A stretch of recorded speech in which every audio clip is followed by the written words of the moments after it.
आज हम पढ़ेंगे क्लास 6th ज्योग्राफी का chapter 6 that is major landforms of the earth. तो इसमें हम अर्थ की जो लैंडफॉर्म्स है उनके बारे में जानेंगे। So let's get started. हमारा पहला टॉपिक है वेरियस लैंडफॉर्म्स। तो अर्थ में अलग अलग टाइप की लैंड्स होती हैं, हर जगह अलग अलग होती है, तो हम उसके बारे में जानेंगे। The earth has infinite variety of land forms. Earth की इन्फानाइट वेराइटी है लैंड की, हर जगह अलग अलग लैंड मिलता है। कहीं पे फ्लैट लैंड होते हैं तो कहीं पे माउंटेन्स एरिया होते हैं, कहीं पे प्लेट्यू टाइप होते हैं। तो ऐसी बहुत सारी इन्फानाइट वेराइटी है हमारी लैंड की, अर्थ की। तो कुछ वेरियस वेराइटी हैं जैसे mountain, plateau, basin, hill, plain and many more. Now formation of land forms. तो जो हमारी लैंड बनती है वो कैसे बनती है?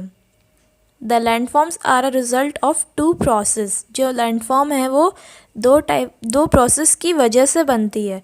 पहला है हमारा इंटरनल प्रोसेस और दूसरा है हमारा एक्सटर्नल प्रोसेस। इंटरनल प्रोसेस क्या हो गया?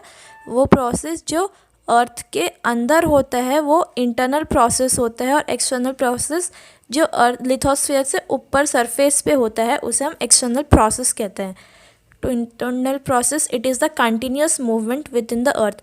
हमारी जो अर्थ है वो हल्की हल्की मूव करती है अंदर से भी, मतलब लिथोस्फीयर के नीचे जो हमारा वो पोर्शन है अर्थ का वो मूव करता है, तो उसकी वजह से अपलिफ्टमेंट हो जाता है और सिंकिंग, मतलब कहीं पे कुछ पोर्शन ऊपर चले जाता है, कोई पोर्शन नीचे चले जाता है, तो उसे हम इंटरनल प्रोसेस कहते हैं। और दूसरा है हमारा external process, it is the continuous wearing down and the rebuilding of land surface. इसमें क्या होता है कि कंटिन्यूस जो हमारी सॉइल है वो बहती रहती है, मतलब नीचे जाती है सरफेस पे, और फिर वो फिर से नया दूसरा सरफेस बनाती है। जैसे इसमें जो मेन प्रोसेस, इसको हम इरोजन कहते हैं। तो ये क्वेश्चन बहुत आता है कि इरोजन क्या होता है। तो it is the continuous wearing down and rebuilding of land surface. तो ये प्रोसेस है वो किसके थ्रू होती है? तो वाटर के थ्रू, या तो आइस के थ्रू, या तो विंड के थ्रू। सपोज जैसे एक माउंटेन है, तो वहाँ से मान लो रिवर जा रही है, तो रिवर अपने साथ कुछ उसके सेडिमेंट्स लेके जाएगी, कुछ उसका सॉइल का पार्टिकल लेके जाएगी, और फिर उसको जाके अपने ट्रिब्यूटरीज में जमा करती रहेगी, और फिर बहुत सालों बाद वहाँ पे एक न्यू लैंड हो जाएगी। अब हम माउंटेन्स के बारे में जानेंगे। Mountain is a natural elevation of earth surface. Mountain क्या है? नेचुरल एलिवेशन है अर्थ सरफेस का, मतलब ये हमारे अर्थ सरफेस से बहुत ऊंचे में होता है। The mountain has small summit and a broad base. जो इसकी समिट होती है, मतलब जो ऊपर की चोटी होती है वो बहुत छोटी होती है, और जो इसका नीचे का बेस होता है बहुत चौड़ा होता है। In some mountains they are permanently frozen river of ice. कुछ कुछ माउंटेन में वहाँ पे फ्रोज़न आइस रहती है जिन्हें हम ग्लेशियर कहते हैं। वो इलाके हमेशा बहुत ठंडे होते हैं। रेंज, माउंटेन्स में be arrange in a line known as range. जब हम माउंटेन्स को लाइन के उसमें लेकर आएंगे तो उसे हम रेंज कहेंगे। तो हम बोलते हैं ना माउंटेन की रेंज कितनी, मतलब जब बहुत सारे माउंटेन्स को एक लाइन में लेकर आते हैं तो हम उसकी रेंज कहते हैं। कुछ कुछ जो माउंटेन हैं वो क्लाउड से भी ऊंचे हैं, और कुछ कुछ जो माउंटेन है वो अंडर द सी है। नाउ एक फैक्ट है, मुआना किया जो हवाई में है वो पैसिफिक ओशन के अंदर है, और ये माउंट एवरेस्ट से भी ऊंचा है। ये जो माउंटेन है, ये माउंटेन है और ये ग्लेशियर है।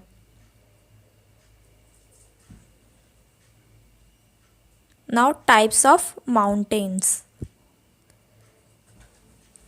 There are 3 types of mountains. Mountains हमारे 3 टाइप के हैं, एक fold mountain, block mountain and volcanic mountain. तो इनको पॉइंट वाइज हम पढ़ते हैं। अब पहला है fold mountain. They are mountains with rough relief and high conical peaks. इनमें क्या होता है, जो माउंटेन वो थोड़े मतलब रच टाइप उबड़े खुबड़े जैसे होते हैं, और इनकी जो पीक होती है वो कॉनिकल होती है, बहुत शार्प टाइप होती है उनकी जो चोटी होती है, और इनके जो रेंज होती है वो कम होने लगती है, क्योंकि इरोजन की वजह से इनके जो सेडिमेंट्स होते हैं वो वेयर डाउन हो जाते हैं, बह जाते हैं रिवर या विंड के साथ। जो अरावली रेंज है इंडिया की, उसे one of the oldest mountain भी बोला जाता है। तो ये हमारे माउंटेन है fold mountain. Now block mountains. These mountains are created when large areas are broken and displaced vertically. ये जो माउंटेन है ये कब बनते हैं, जब कुछ हिस्सा है वो टूट गया हो और वो वर्टिकली नीचे चला गया हो टूट के। जैसे ये दो पहाड़ है, इनके बीच का हिस्सा टूट के नीचे चला गया, तो ये हमारे ब्लॉक माउंटेन्स हो गए। तो इसमें जो ऊपर का पार्ट होता है उसे हॉर्स कहते हैं, और जो नीचे का पार्ट होता है उसे हम ग्रैबन कहते हैं। जो राइन वैली है और वोगस माउंटेन है वो यूरोप में है, वो इसके एग्जाम्पल हैं। तो ये हमारा ग्रेबन है और ये हॉर्स है। Now volcanic mountains. These mountains are formed by volcanic activity. ये जो माउंटेन है ये वॉल्केनिक एक्टिविटी से फॉर्म होते हैं, मतलब जहाँ पे लावा निकलता है, जो वॉल्केनिक एक्टिविटी, ये जो लावा होता है ये भी हमारे अर्थ के सरफेस से निकलता है, लिथोस्फीयर के नीचे से। तो इसको हम वॉल्केनिक माउंटेन कहते हैं।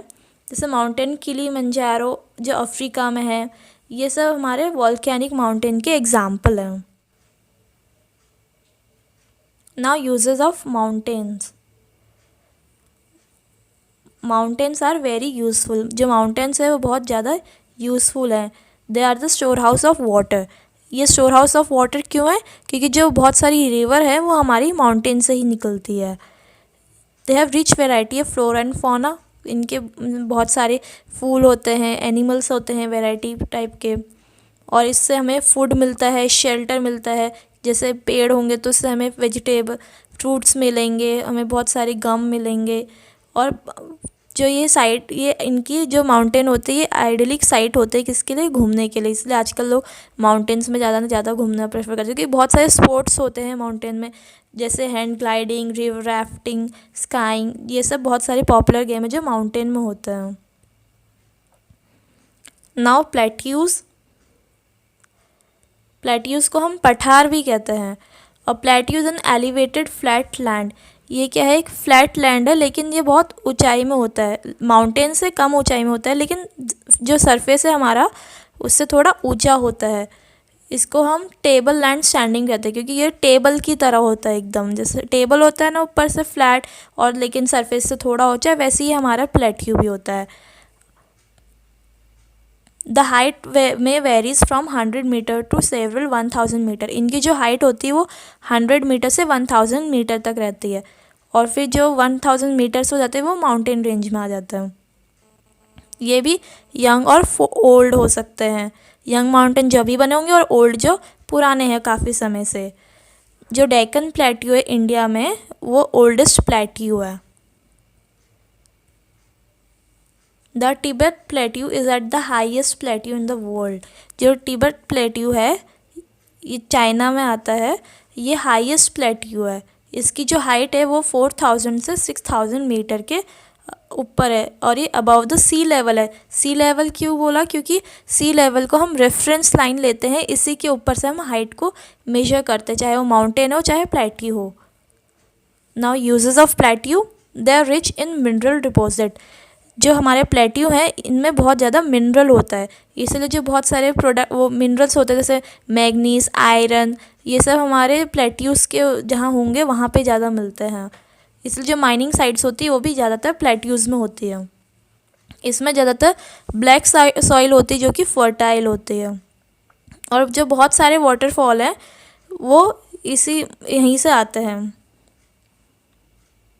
इनकी भी बहुत सारी ब्यूटी है, स्पॉट्स घूमने के लिए, सब वैसे भी नेचर में सब घूमने के लायक ही है।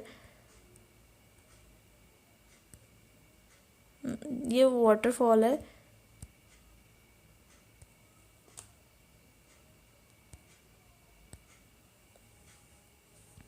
Now plains. Plains are large stretch of flat land. ये फ्लैट लैंड है लेकिन ये बहुत ज़्यादा फैला हुआ है, मतलब सबसे ज़्यादा जो हमारा प्लेन है they are generally not more than 200 metre about the sea level. ये सी लेवल से ज़्यादातर 200 मीटर तक होते हैं ऊपर, इससे ऊपर नहीं होते। जो प्लेन्स हैं वो किससे फॉर्म हुए होंगे? ज़्यादातर जो इरोजन की वजह से होता है वो ज़्यादातर हमारे प्लेन्स फॉर्म होते हैं, और ये हमेशा बहुत ज़्यादा फर्टाइल होते हैं क्योंकि ये माउंटेन की सॉइल ही होती है, लेकिन ये इसमें और ज़्यादा ये फर्टाइल हो जाती है। सो हमारे इस चैप्टर में इतना ही है। अगर आपको मेरी वीडियो यूज़फुल लगी तो please do like, share and subscribe my channel, ताकि ऐसी एजुकेशनल वीडियोस मैं और अपलोड करते रहूँ। Thank you.